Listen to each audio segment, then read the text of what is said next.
Question for Shirley-Anne Somerville.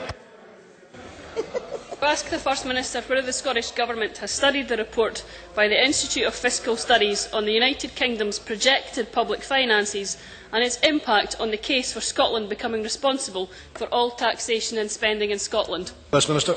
Well, of course, as we have just been mentioning, the Institute of Fiscal Studies report confirms the findings of the Scottish Government analysis of the full scale of the savage cuts that the three London parties are determined to bring on Scotland.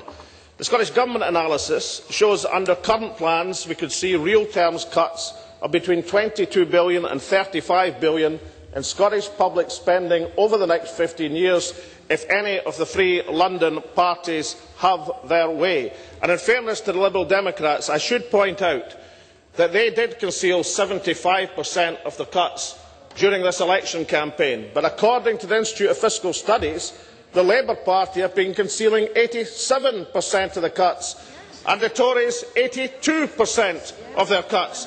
And that is why I heard a Liberal Democrat spokesman actually claim on radio that they were the honest party because they were only concealing 75% of their possible cuts. Shirley-Anne Somerville. Can I thank the First Minister for that answer? The IFS report reveals that the three London-based parties are all alike in their determination to cut public services, the only difference between them being exactly how tough and how deep those cuts are going to be. Does the First Minister agree that rather than punishing ordinary people by cutting services, a far better approach would be to cut the deficit by stimulating and growing the economy, an approach that has been recognised as the best option by many other nations in Europe and worldwide? First Minister. Yes, I do agree, and it has been recognised by many other nations worldwide who have the advantage of they control their taxation system and revenue base.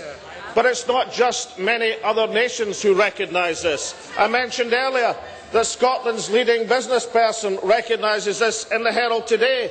So let us have a look at Jim McCall's comments. Quote, "We need to have a financially responsible Parliament in Scotland, with politicians taking the full responsibility for raising the money that it spends. Scotland's recovery lies in the arguments for fiscal autonomy." Andy Kerr.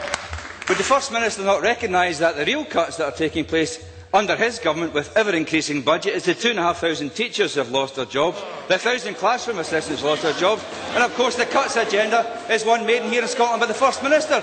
Would he also agree with the Institute of Fiscal Studies report, which says quite unequivocally that the package of measures sought to be introduced by Labour are the most progressive, least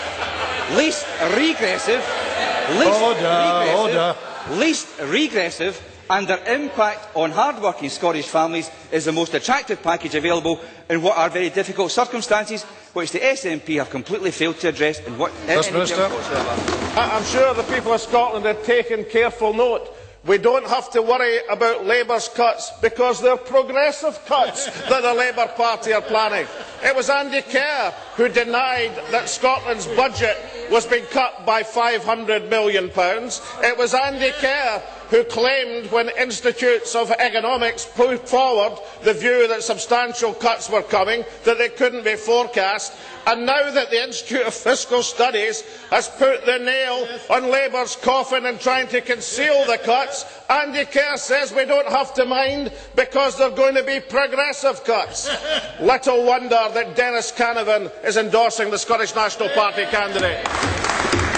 Question 5.